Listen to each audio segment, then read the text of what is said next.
नमस्कार दोस्तों, मैं रेखा अपने YouTube चैनल भक्ति ज्ञान सागर में आप सभी का फिर से एक बार हार्दिक स्वागत करती हूँ। और स्वागत है आप सबका मेरे चैनल पे। और आज हम सुनेंगे कार्तिक महात्म्य का 25वां अध्याय। इससे पहले हमने 24 अध्याय सुने और उनका सबका वीडियो जो है आप मेरे चैनल पर जाकर देख सकते हैं। यदि आप मेरे चैनल पर पहली बार आए हैं तो आप मेरे चैनल को सब्सक्राइब करके बेल आइकन का बटन जरूर दबाएं। इससे आगे आने वाले सभी व्रत त्योहार के नोटिफिकेशन आपको मिलते रहेंगे। तो चलिए शुरू करते हैं कार्तिक महात्म्य का 24वां अध्याय। बोलो कार्तिक माता की जय। तीर्थ व्रत और दान के करने से समस्त पाप नष्ट हो जाते हैं, मगर प्रेत योनि में रहने वाले को इसका अधिकार है। परंतु तुम्हारे दुख को देखकर मैं अत्यंत दुखित हूँ और तुम्हारा दुख दूर किए बिना मुझे संतोष नहीं होता।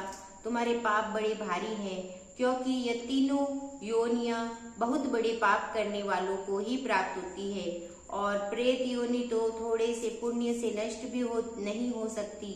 लेकिन मैं तुम्हें इस योनि को अश्वमेव छुड़ाएगा और इसीलिए मैंने जो कार्तिक का व्रत किया है उसका आधा पुण्य देता हूँ, क्योंकि यज्ञ दान तीर्थ यह सब निश्चय ही कार्तिक के व्रत का पुण्य के समान नहीं है।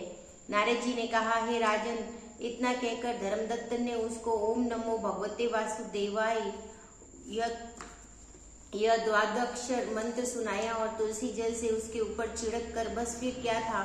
क्षण भर में वह प्रेत योनि से छूटकर प्रज्वलित शिखा के समान दिव्य रूप धारण करने के लक्ष्मी के समान सुंदर हो गई। और तब तो वह धर्मदत्त को दंडवत प्रणाम करके प्रसन्नता की गदगद होकर बोली कि हे ब्राह्मण, आपके आशीर्वाद से मैं इस घोर नरक से छूट गई हूँ और मुझे पाप सागर में डूबती हुई के लिए आप नौका के समान हैं। नारद जी ने कहा, हे राजन, अभी कहला इस प्रकार कह रही थी इसकी वहां पर विष्णु गण और दैदीप्यमान विमान लेकर आए और विमान के द्वार पर अप्सराएं और गण बैठे हुए थे। धर्मदत्त ने उन सब को देखकर दंडवत प्रणाम किया।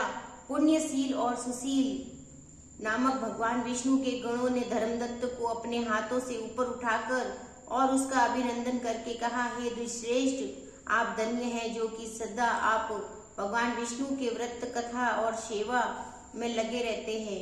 आप सर्वदा दिन दुखियों पर दया करते रहते हैं और आपने जो अपने बाल्यकाल में पवित्र और शुभ कार्तिक व्रत किया था, आपने उसके आधे फल से कहला के पूर्व जन्म के एकत्रित पाप नष्ट कर दिए हैं। यही नहीं, आपकी कृपा से उसके सैकड़ों जन्म के पाप नष्ट कर दिए हैं। आपके जागरण आदि के करने के पुण्य प्रभाव से आकाश मंडल में यह विमान आया है।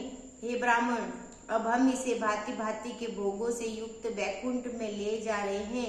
आपके दान पुण्य के प्रभाव से, कार्तिक व्रत या तुलसी पूजा के प्रभाव से यह भगवान विष्णु के निकट रहेगी। आप भी इस जन्म के पश्चात अपनी दोनों स्त्रियों सहित वैकुंठ लोक में भगवान विष्णु के समीप रहेंगे और मुक्ति प्राप्त करेंगे। ये दे दया सागर वह मनुष्य धन्य है और जन्म उन्हीं का फलीभूत है जिन्होंने कि तुम्हारे तरह विष्णु भगवान की भक्ति की है, क्योंकि भगवान विष्णु अपने भक्तों का भला करके क्या नहीं देते, और वह सब कुछ देते हैं जिन्होंने प्राचीन काल में उन्नाद के पुत्र को ध्रुव स्थान में पहुंचाया और जिसके स्मरण मात्र से प्राणियों की सद्गति हो जाती है।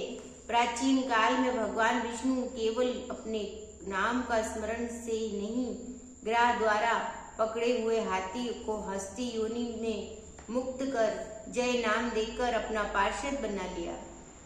और तुमने उसी विष्णु का सेवा की है। उसी से तुम अपनी दोनों स्त्रियों सहित 1000 वर्ष तक विष्णु भगवान के समीप निवास करोगे।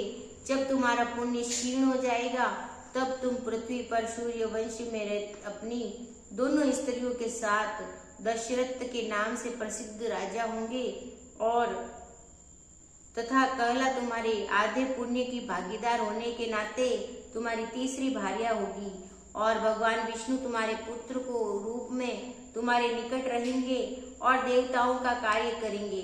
भगवान विष्णु को प्रसन्न करने के वाले तुम्हारे कार्तिक व्रत से अधिक महत्वपूर्ण यहाँ दान तीर्थ आदि और कोई भी नहीं है। और हे दया सागर, तुम धन्य हो, क्योंकि तुमने सद जगत गुरु भगवान विष्णु को प्रसन्न करने के लिए कार्तिक का व्रत किया है। और इस जिसके आधे पुण्य के फल की भागीदारी इस कला को इस समय हम अपने साथ विष्णु लोक ले जा रहे हैं। तो ये थी दोस्तों कार्तिक महात्म्य का जो है 25वां अध्याय यहीं पे समाप्त होता है। और इसके आगे हम सुनेंगे अगले वीडियो में 26वां अध्याय।